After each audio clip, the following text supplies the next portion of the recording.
arta hay galle kaw Abou Djouba de hande réseaux sociaux ne andi tigi TikTok o omo fusa ɗum no feewi somo ko biyeteɗo cemitel kesero son jeeɓi o émission mon gandu ko mbiyanmi ko ne dillini TikTok o waɓanam fof nenen jima jimol ngol ne refta hen wonko min paami hen wonko ganduɗa kadi min paamani ɗum min so tawino ko sago mo haalan comme no minen juudu jeeriƴi min paama ko woni cemidel kesel ngel suwa sus anda cuura e leeɓi selti men ɗum noon kawma nan ɗon bisimilla kawbu jarama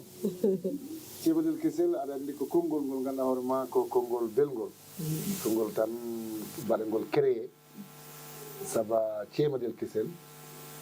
ngel suwa sus alors firti ko mbomri kono ko mbomri ndesani natti wonde mbomri wonti cemidel kesel wonti ceemeɗe saabu hanti so heeɓi gorko ñande dewgal mum ma foof natti weede mbomri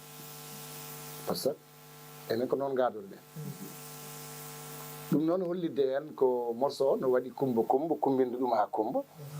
mbaɗa kotuji ma e nder morceau he pour yimɓe jiiɗa wadde décodé koro eyyi ɗum woni cemidel kesel ngel suwa suusi yikiti en yag ay ɗum ɗon foof ko kotuji quoi eyyi ɗin ɗon kotuji noon mi wattaɗi décodé machallah kono morceau sa ƴeewi ɓe mbiyatmi hanki Fouta hanki meɗen wonno fulɓe fuutankoɓe fulɓe ñanto haɓe jooɗo ɓe cancoɓe moroɓe cinko wolɓe fulɓe ɓe cayale cayaji guddi juflaji baali gulle laawo sagata yaada e hoore baali ɗum wiyete ko ƴaro eywa sa yehino wuuro subalɓe wonno toon ko fiiri rewɓe subalɓe ñanto haɓe jooɗo ɓe gona e goral dande maayo worɓe subalɓe ɓe jorto e laaɗe eɓe mbadda dandu awƴe ɗe ne jaada tonguji ɗin walla hono wiyete awƴe ɗe ne jaada jimoɓe pekanɓe eɓe gollo hono gaari ngawle en hammo jopen guila e ali faale alors ha yetti mbimi wuuro towreɓe wonno toon ko janggue juule sen pini janggo ko dawol guese eywa jamanu o woni koye changement jamanu o woni koye wayla nden ɗalle kewano ɗalle keewi hande jiyata ko yumma baabiraɗo ɓiɗɗo foof aɗa waɗa sa ari hande consil aɗa wadda e goto foof tawata koto yiilo wissa eywa ɗum noon ɗalle keewi ɗum mbimi ɗalle keewi sa ɗannima noon sa yeehi woto homte woto wonto tubako won africain mbasa resa toon debbo mo ganduɗa hoore ma jani mba jiidani mentalité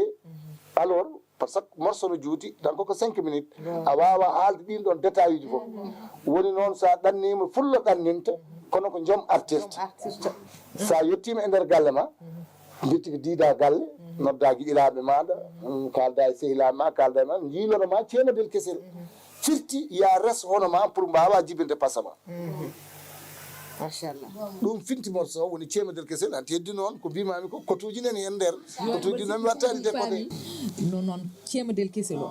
artan en hen seeɗa haɗa jaari arde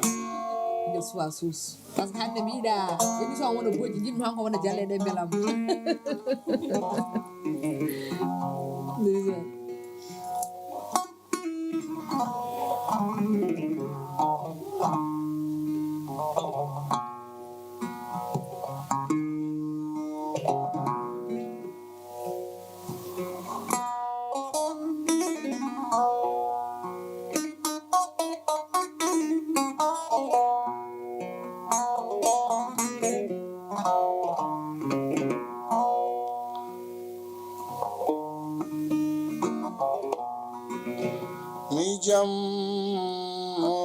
jammotino toto jeeri meɗen wayrade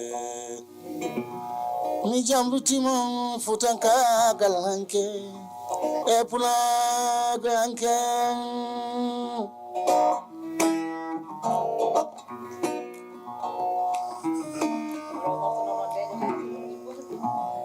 rewɓe fulɓe ɓe ñanta ɓe jooɗo ɓe canco ɓe moro ɓe cinko jawe juuɗe koyɗe kotone kajaɗe ɓe cacca korboje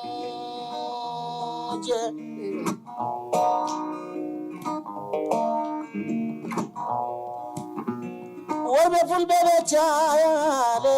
cayaje gudi juflaje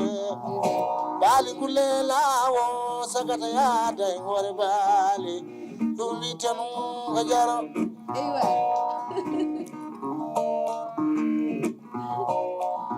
tan jite baali jolɗiɗi jolaani nanaɗi baali ko kumaɗi nanaɗi jeeɗi tuli sen jeyi wuro subalɓe wonno toon ko fifiri yaada subalɓe rewɓe subalɓe ñanto haɓe jooɗo ɓe takkoye ngoral dande maayo worɓe subalɓe ɓe jorto e laaɗi eɓe mbatta tan ɗum awje ɗe no jaada ɗon teji tan jaltaɓe e jaltaɓe no andi maayo ina sefo ha noro yalta yimoɓe pekanɓe ɓe ngulno noddiɗo Tidiane Sarr wallahi Seydi Sarr en calminima ha to États-Unis d'Amérique funeram ono ndene kella yaali faal ono ndene ammoy job ono ammaji ay sijol sa yehino wuro toroɓe wonno toon ko o jange juule sen pini jang ko dawol gese worɓe toroɓe ne mbadda tan tonguji ɗi no jaada luude ɗe no jaada awoɓe ɓe no ngawa joni noon so ɗoɗi wonti terrasse pucci men gonti otoji cifti men e daare tindinoji gonti duɗe pulare Fuuta ɓalle kewi somi dannima funtitake somi dañi artirayi leydam fullo ɗanninta joom artirta somi yetti momi yidiɗo gallam mi mofto ɓesgam mi ado fo mi alta e sehilabam mi alta e gijiraɓam on saga ɓe jiilonomi cemmatel kesel gel suwa suus anda cuuray leecel dimel talla jeganayi sukaɓe ɓe pija mawɓe ɓe jala bomi lewo ceyyakiti machallah Seydi de oɗo morceau wawano ñakkude par ce que oɗo morceau kam yimɓe foof ganden ne jeeya e morceau ji ɓurɗo jirwude kadi e morceau ji ma machallah ɗum noon noon yo Allah sellin dande de